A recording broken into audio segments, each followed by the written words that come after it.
Sócrates dijo, una vida que no se examina no vale la pena vivirse. Una frase inquietante, una frase importante. ¿Eres miembro de esta iglesia o estás de visita? Damos gracias a Dios por las visitas siempre. Es que, sin embargo, las visitas pueden durar años. Puede que todos los que estamos aquí presentes seamos visita si no participamos. Venimos un día llenos de alegría, con la mejor de nuestras sonrisas, saludando a diestra y siniestra, pero quizá nunca superamos esa fase. Hoy, 2, 4, 6 años después, seguimos siendo visitas. En otras palabras, no es importante solo cómo empezamos, sino también cómo continuamos en este contacto con el Señor y con su pueblo. En estos meses en los que físicamente se ha cerrado la iglesia, ha sido saludable observar con quién contamos. Nosotros siempre contamos con la iglesia, pero ¿cuenta la iglesia con nosotros? Cuando llega el fin del domingo en la mañana y las puertas del edificio siguen cerradas como han estado por semanas, meses y vamos para años de esto, cuando el lugar está vacío y sin risas, sin música, sin oraciones, la vida de la gente sigue destruyéndose allá afuera. El dolor y la muerte no descansan. En las avenidas de la ciudad, tras las puertas de las casas y dentro de los dormitorios y habitaciones, sigue el sufrimiento, la violencia, el pecado, la culpa de muchos seres humanos. Algunas de esas personas están agobiadas y son personas que nosotros conocemos, son nuestros amigos, nuestros hijos, nuestros hermanos, nuestros padres o parientes. Todo lo que buscan es salir de la culpa, abandonar hábitos destructivos, dejar relaciones prohibidas, recuperar la libertad de su vida. Y en la iglesia, el lugar en donde solíamos reunirnos, reina el silencio. Y quizá aún nuestros labios se encuentren sellados. Ahí estamos nosotros en medio de todo ese dolor, con nuestro cristianismo a cuestas, con nuestra fe tal vez medio oxidada y en desuso, próxima a convertirse en incertidumbre. Decimos que somos cristianos, pero hay una mueca en esa aceptación. Vemos que el mundo muere y los hombres y mujeres sufren sin que hagamos una diferencia.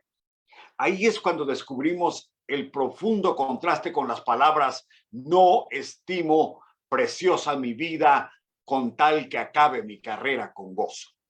Hay un abismo entre nuestra indiferencia y esa conclusión. Se requiere entender la voluntad de Dios para toda mi vida, saber que no llegamos a la fe por casualidad, que Dios nos ha reservado un puesto en su equipo. En otras palabras, ¿eres miembro de la iglesia, afuera de la iglesia, o eres de los que llegan el fin de semana de visita?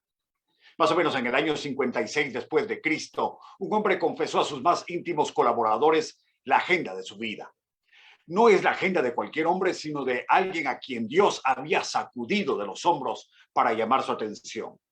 Había sido enfermizamente religioso, rabiosamente fanático como muchos de nosotros. Dios ya había cambiado de planes y él en las preocupaciones de su religiosidad no se había enterado. Jesús había venido y ahora toda la atención de Dios se centraba en cómo convertir aquel grupo de 12 hombres que Jesús llamó discípulos en un poderoso ejército de predicadores y en la iglesia cuya misión mundial debía alcanzar a toda la humanidad. Unos años después de que Dios lo despertó a esta necesidad, él se reunió con un grupo de amigos e hizo una reflexión sobre la misión de su vida. Esa reflexión nos muestra que para él servir a Cristo es mucho más que ser religioso. Nosotros no somos religiosos, o eso repetimos y confesamos todo el tiempo. ¿Será que es cierto de que no somos tan religiosos como a veces confesamos? ¿Será que a veces no somos más religiosos que cristianos, más domingueros que creyentes, más iglecieros que fieles? Para Pablo, toda una vida de religión inútil llegó a su fin. Y él llamó a un grupo de amigos para contarles y repasar el itinerario de su vida. Jesús, el Señor de la tarea, le había dicho a sus discípulos: me seréis testigos en Jerusalén, Judea, Samaria y hasta lo último de la tierra. Y Pablo había hecho suya esa misión. Mire conmigo qué dice el libro de los Hechos sobre la tarea de Pablo. Hechos capítulo 20, versículos 17 al 38. El doctor Lucas, autor del libro, nos presenta la radiografía de la vida de Pablo. O quizá hoy diríamos que el doctor Lucas nos presenta el escáner de la vida de Pablo. Y esa vida en el pasado, en el presente y en el futuro tiene un solo mensaje. Y este pasaje nos enseña que la radiografía de nuestra vida como cristianos consiste en reflejar la tarea que Dios nos confió. En primer lugar, mire los versículos 17 al 21. Al ver la radiografía de nuestro pasado, se debería reflejar que ese pasado lo entregamos al servicio de Dios. 17 al 21. Pablo convoca a los hermanos para repasar los términos de su servicio, versículos 17 y 18. Nosotros al servicio de Dios no le llamamos emprendimiento porque creemos que eso es cosa de negociantes y comerciantes, pero realmente todo aquel que como Pablo confiesa haber involucrado todos sus recursos, sus días, sus habilidades al servicio de Dios, es un emprendedor. Cuando encontramos a Pablo en Hechos, está en una misión que abarca todo el imperio romano. En el capítulo 20 de Hechos lo vemos camino a Jerusalén. Va en barco de Filipos a Troas, según el versículo 6. Se despide de los creyentes en Troas y luego pasa a Mileto. Ahí, según el versículo 17, pidió que los ancianos fueran a despedirse porque él había vivido 3 años en Éfeso y que los ancianos vinieran de Éfeso a Mileto para despedirse de él. Es que si él llegaba a la ciudad, despedirse hubiera sido larguísimo y una tortura por los afectos que él había sembrado. Por eso el versículo 18 dice que el liderazgo de la iglesia viajó unos 50 kilómetros y llegó a ver a Pablo. Y él entonces repasó con ellos en qué términos había servido a la iglesia. Pablo los puso de testigos de su comportamiento desde el primer día de su llegada a Asia, lo que hoy es Turquía. Vosotros sabéis plenamente, dice el peso del verbo que él utiliza ahí, sabéis plenamente. ¿Y cómo prueba él eso de sabéis plenamente? Bueno, primero cita su comportamiento. Segundo, cita todo el tiempo. Y tercero, agrega desde el primer día. Él tiene sobrada razón para llamar los testigos de los términos de su servicio. En su caso, ¿quiénes son los testigos de sus sacrificios y de su entrega al Señor? ¿Hay alguien que diga yo doy fe? Yo sé, a mí me consta que Guillermo está dispuesto a llegar a las últimas consecuencias para servir al Señor? ¡Qué desafío!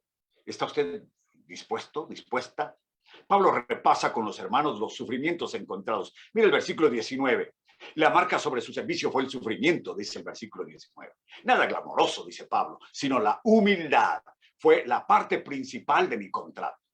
La obra que hizo para Dios fue abonada con lágrimas y los judíos fueron los clientes más difíciles de quienes recibió pruebas y acechanzas. Yo tengo que confesar que en mi vida al servicio de Cristo ha sido mucho más cómoda de lo que leo aquí. Viajes, tratamiento de conferencista, de predicador invitado, que no merezco, me han llenado de alegrías y de amigos alrededor del mundo. Y cuando considero eso, me pregunto si eso ha contribuido o no a mi humildad. No he tenido pruebas y acechanzas. Y me pregunto si eso se debe a que no he abierto la boca cuando debía haberla abierto. En otras palabras, ¿qué tanto refleja mi vida que la he entregado al servicio de Dios? De Pablo no había duda. ¿Tiene dudas usted de sí mismo? Pablo repasa con los hermanos la determinación de su entrega. Mire los versículos 20 y 21. Dice Pablo en el versículo 20, si meditamos en lo que es útil para la vida, yo no antepuse otra cosa como útil, sino anunciaros y enseñaros públicamente y por las casas. He hablado a judíos, a gentiles, acerca del cambio de mente, dice Pablo, para con Dios, de la transformación del entendimiento que pone a Dios por encima de todo. Y esa postura incluye inevitablemente la fe en el Señor Jesucristo. Esta fue la determinación de Pablo, volcarse en cuerpo y alma al anuncio de un mensaje para aquellos que necesitan oír. ¿Habrá gente con necesidad de oír ahí entre sus amigos? ¿Habrá gente con necesidad de cambiar de mente entre sus compañeros? Pero mientras nos fijamos en la necesidad de los demás, no perdamos de vista nuestra necesidad. Esto se reduce a un punto muy concreto, es que Pablo es un ejemplo de siervo preocupado por los demás y quizá yo no lo sea. Y esto es el punto que está en juego acá. Pablo puede repasar con los demás su entrega al ministerio, su pasión por predicar, cuando tal vez yo solo puedo examinar mis temores, mi timidez, mi falta de valentía. Y ese es nuestro desafío. De modo que la vida de Pablo en el pasado es puesta aquí en el escáner o la radiografía o la tecnología que usted quiera del doctor Lucas para el examen público, y la conclusión es que refleja una entrega total al servicio de Dios en el pasado. Pero mire, en segundo lugar, dice que al ver la radiografía de nuestro presente se debería reflejar la guía del Espíritu, versículos 22 al 27. Pablo sabe que el presente es incierto, versículos 22 y 23. El versículo 22 nos recuerda que, humanamente hablando, de lo único que estamos seguros es que no estamos seguros de cosa alguna. Por eso Pablo dice, al encaminarme a Jerusalén, voy bajo la guía del Espíritu. Pero él confiesa que si está camino a Jerusalén, las acechanzas de los judíos, de las que ya habló, van a ser más fáciles allá, en la patria de los judíos. Por eso no es poca cosa que él diga, sin saber lo que allá me ha de acontecer. De lo único que puedo estar seguro es que el Espíritu me guía. El versículo 23 dice, sin embargo, que el mismo Espíritu por todos lados, por los que él va asido del Espíritu, prendido, por así decirlo, de esa santa dirección, le da testimonio que le esperan prisiones y tribulaciones. A Ananías, el que llegó a visitar a Pablo cuando Pablo se convirtió en Hechos capítulo 9, el Señor le dijo a Ananías acerca de Pablo, yo le mostraré cuánto le es necesario sufrir por mi nombre. Hemos leído el pasaje de 2 Corintios 6, 8 al 10. Este es el ministerio de Pablo. Uno de sufrimiento. Es por la experiencia que Pablo ha tenido que él puede dar testimonio cuán incierto es el presente. Pero mira el versículo 24. Pablo sabe que el presente determina el futuro. Es por la guía del Espíritu en su vida que Pablo puede decir, de ninguna cosa hago caso, ni estimo preciosa mi vida para mí mismo. Esto se refiere a las palabras de un temerario, de un osado discípulo al que le había pasado de todo. Juan el Bautista murió violentamente. Jesús murió violentamente. Y Jesús había dicho desde los días de Juan el Bautista, el reino sufre violencia y los violentos lo arrebatan. Uno ve el contexto de ese versículo en Mateo capítulo 11 y se refiere a los que no temen, a los que toman riesgos por causa del reino. Eso es lo que significa no estimo preciosa mi vida para mí mismo. Esa es la meta que Pablo tiene, con tal que acabe mi carrera con gozo y el ministerio que recibí del Señor Jesús. ¿Había Pablo reflexionado sobre la muerte? Claro que sí.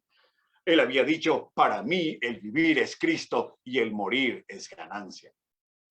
Lo que cuenta no es mi seguridad, mi comodidad, mi bienestar, sino terminar la carrera, cumplir el ministerio, ver al Señor y oírle decir al final de la vida, ven, buen siervo y fiel. Pablo sabe que su servicio presente determina su futuro. ¿Qué te inspira a ti? ¿Qué te motiva a actuar? ¿Qué te motiva a hacer las cosas que haces durante el día? A Pablo le alentaba terminar su carrera. Y por eso Pablo, al examinar su vida presente, está satisfecho de lo que ha hecho según el versículo 25 al 27. Versículo 25 huele a despedida. Pero realmente todo el pasaje es una despedida. Lo que pasa es que en medio de la despedida le recuerda que ha pasado predicando entre ellos el reino de Dios. Este es un adiós que dice, yo espero verlos en la presencia de Dios porque les he dicho cómo llegar ahí. De hecho, es un adiós sin remordimientos o desasosiegos. Versículo 26, yo declaro hoy públicamente que estoy limpio de la sangre de todos ustedes. Esta era una manera figurada de decir, yo no soy responsable de su vida ni de su destino final. Esa es responsabilidad que cae directamente sobre sus hombros. Más que pláticas de motivación, dice Pablo, les he explicado cómo se manifiesta el gobierno de Dios en medio de ustedes y por medio de ustedes. La razón la da en el versículo 27, porque no he rehuido a anunciaros todo el consejo de Dios. Ahora, ¿qué significa todo el consejo de Dios? Todo el consejo de Dios no es algo misterioso. Tampoco son conferencias proféticas, sino se refiere a la predicación como el mensaje de Esteban allá en el capítulo 7. No sé si usted lo recuerda. Es un mensaje interesantísimo, un mensaje modelo. Es tomar grandes secciones de la palabra de Dios y darles una explicación acorde a la ocasión del mensaje, como hizo Esteban en el capítulo 7. Del alfa a la omega, de la creación a la eternidad, de la historia de los profetas y del evangelio, Pablo había saturado los alrededores de la ciudad de Éfeso del conocimiento de Dios. Y dice él, yo no solo les he dado el apartado postal del cielo, con toda la enseñanza que les he dado, les he presentado a Dios personalmente. Y ustedes deben conocer. Por eso examina Pablo su vida presente y no tiene remordimientos o arrepentimientos de nada. ¿Puedes tú decir lo mismo? La vida de Pablo en el pasado, entregada al Señor, la vida de Pablo en el presente, dirigida por el Espíritu Santo. ¿Qué encontramos ahora en tercer lugar al ver la radiografía de la vida de Pablo? Bueno, al ver la radiografía de nuestro futuro, se debería reflejar nuestra confianza en Dios, versículos 28 al 38. Pablo confía en Dios para el cuidado de la iglesia, versículo 28.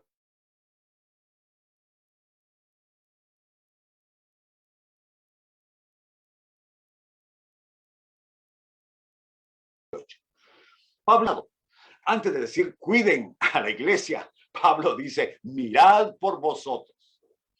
Él sabe del futuro, lo que el conocimiento del ser humano le permite entender. Ustedes son humanos, cuídense, significa eso. Solo después de eso, dice Pablo, mirad por todo el rebaño.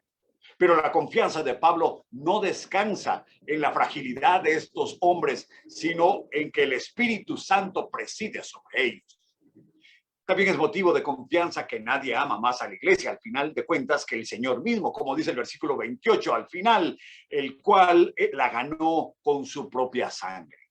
La iglesia no fue comprada en una subasta, porque ni todos los tesoros de la tierra hubiesen podido competir con la sangre de Cristo, el Mesías.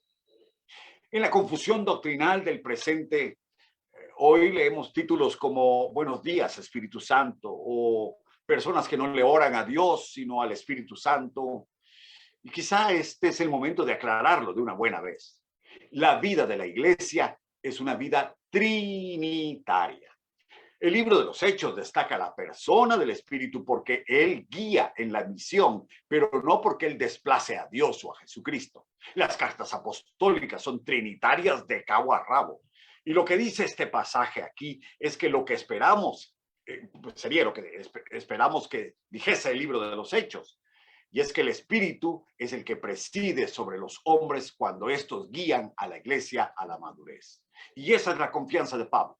En otras palabras, nosotros no tenemos 3 números de teléfonos diferentes para orar. Oramos siempre a Dios por medio del Hijo y en el poder del Espíritu. Ahora, Pablo confía en la memoria de los hermanos para enfrentar la oposición. Versículos 29 al 31. Hay cosas que se hacen con mucho cuidado y alguien viene atrás y lo desbarata todo. ¿Quiénes vendrían a la iglesia al irse Pablo? Versículo 29, Pablo les llama lobos rapaces que no perdonarán el rebaño.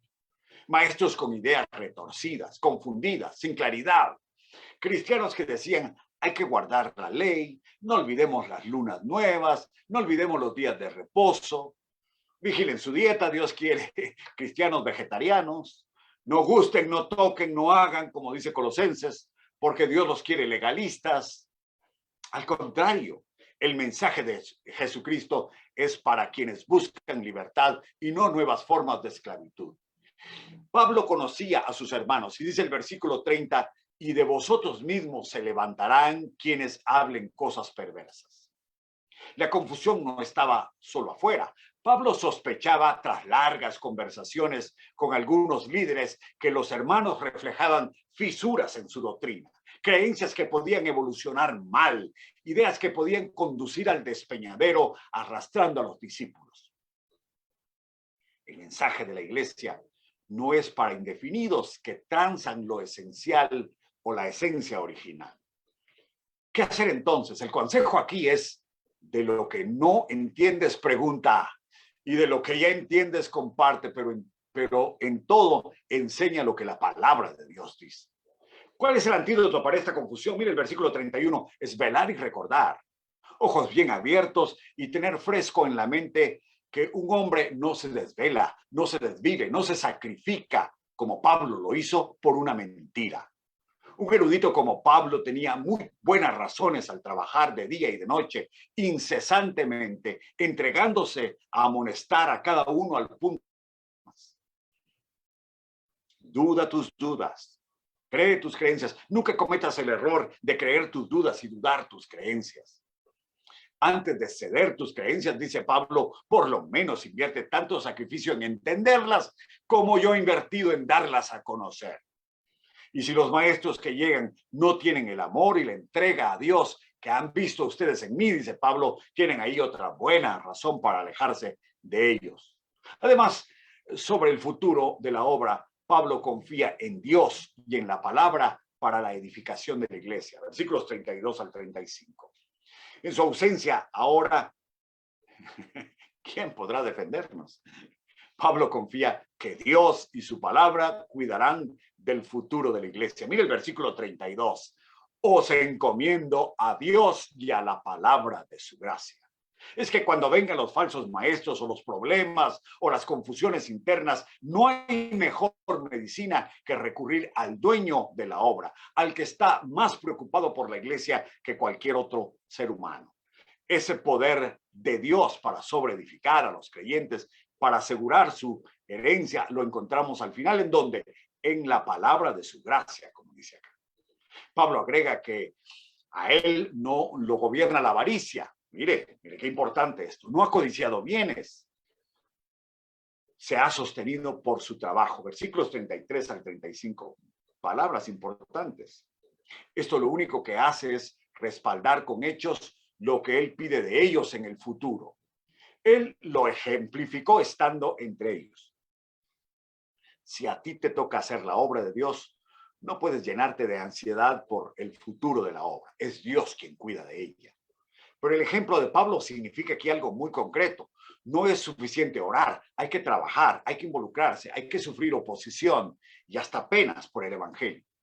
Si tú buscas dar testimonio de Jesús, por lo menos mantén la altura de entrega que tuvo Pablo, porque atrás de ti vienen otros que están viendo qué clase de discípulo eres tú. Veamos el final. Pablo confía en la oración al despedirse de los hermanos, versículos 36 a 38. La entrevista de despedida llega al final aquí. Versículos 36 al 38 para mí son como una fotografía.